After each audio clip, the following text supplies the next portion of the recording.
Reza Aslan, where does the phrase "no God but God" come from? It's the first half of the Muslim profession of faith called the Shahada. There is no God but God, and Muhammad is God's messenger. It's essentially the phrase that initiates a convert into the Muslim faith.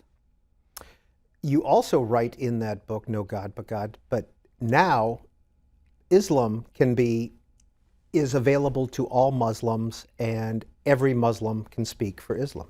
Yeah, it's a strange phenomenon because, and it's what I refer to as the Islamic Reformation, because Islam, though it's not a priestly religion, it has, it's more like rabbinical in a sense, that there are a whole host of different schools of law and interpretations, and certain individuals who, because of a lifetime of learning, have achieved a level of knowledge that allows them to speak authoritatively about Islamic theology, Islamic jurisprudence. But as with Judaism, those individuals don't have authority over one another.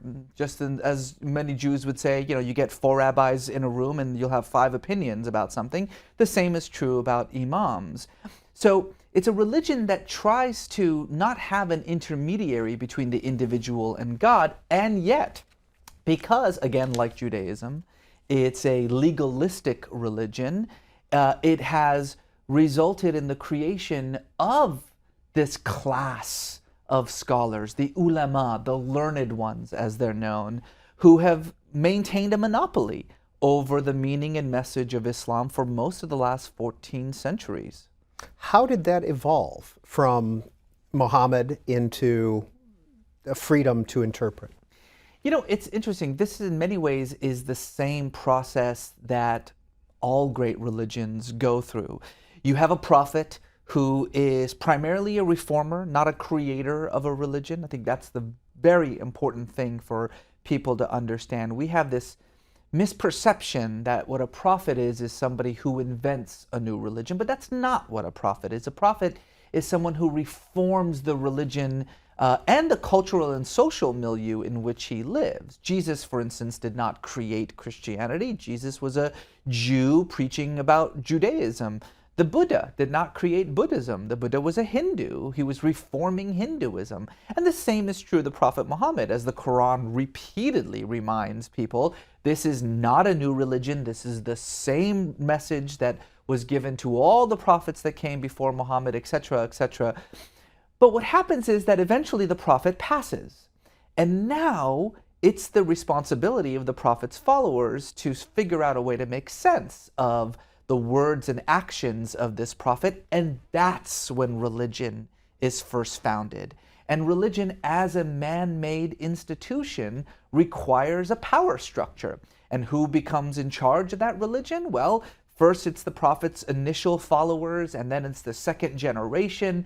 And then that power structure is based not so much on whether you knew the prophet or not, but on how much knowledge you can accumulate about the traditions, the theology that was espoused by the prophet, and hence these massive institutions that we see of religion. Now, if you follow that timeline on, it doesn't take a long time for individuals to start complaining about that institution and to start recognizing that there's a bit of a gap between what the institution has to say and what the prophet had to say. And that's when you have this grand clash between individuals and institutions that happens in all great religious traditions over who gets to define faith. The term that scholars use for that clash is reformation. And in "No God but God," you write that religion is, by definition, interpretation, and by definition, all interpretations are valid. How does that play out in the contemporary Middle East, especially what's going on in Iraq, some of the conflicts? People don't like that saying, what I said there. But religious people don't like it. Religious people like to think that there is one version of Christianity, one version of Islam, one version of Judaism, and it's their version, correct? But of course, The problem is that when you are confronted with sacred scriptures, what you have in front of you doesn't really exist in a vacuum. I mean, really, scripture without interpretation, it's just words on a page. That's all it is. It requires someone to encounter it and interpret it. And in doing so, one cannot help but bring one's own preconceived notions, one's political and economic and social views. Why are there 1,000 different versions of Christianity, thousands of different versions of Islam? Precisely for that reason. And so as interpretation, it becomes very difficult to say this interpretation is wrong and this interpretation is right. Now, I do want to say one very important thing. You can say that one particular interpretation is more reasonable. You can say that it's more historically accurate, but there's a reason why in this country's history, just a couple of hundred years ago, both slave owners and abolitionists not only used the same Bible to argue their differing viewpoints, they used the exact same verses to argue their different viewpoints. That's the power of Scripture. That's the power of religion. Now, in an institutionalized religion, one in which there is an authority structure, a papacy, what have you, whatever you want to call it, that has a complete monopoly over the interpretation of faith, then you can maintain a level of control. I mean, the Pope can actually say to a Catholic theologian, you are wrong. Your interpretation is incorrect. And indeed, if you continue to pursue your interpretation, I will excommunicate you and you are no longer a part of this community. There is nothing like that in Islam or in Judaism for that matter.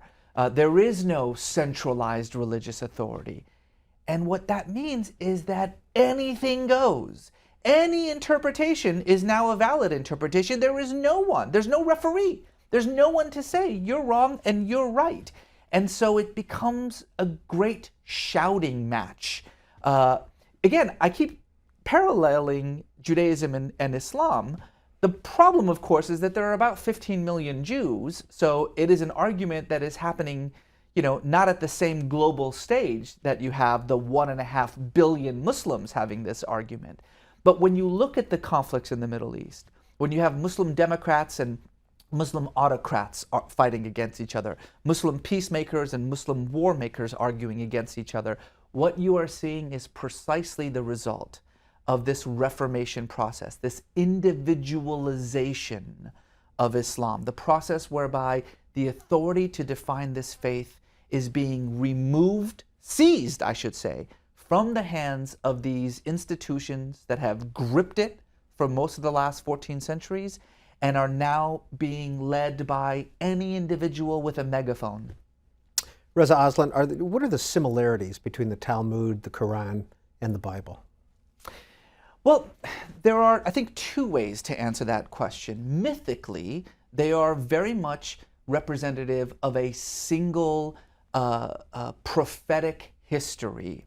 In other words, what you are seeing is an understanding that prophetic consciousness, if I can use that phrase, is something that can be passed on from prophet to prophet, from Adam to Moses from Adam to Abraham to Moses to Jesus to the Prophet Muhammad. That's certainly the way that the Quran presents it. The Quran really sees Islam and the Prophet Muhammad as a continuation, and indeed in this case, a seal of a prophetic consciousness that is just sort of moving along through history, a sort of a historical account of God's self-revelation to humanity.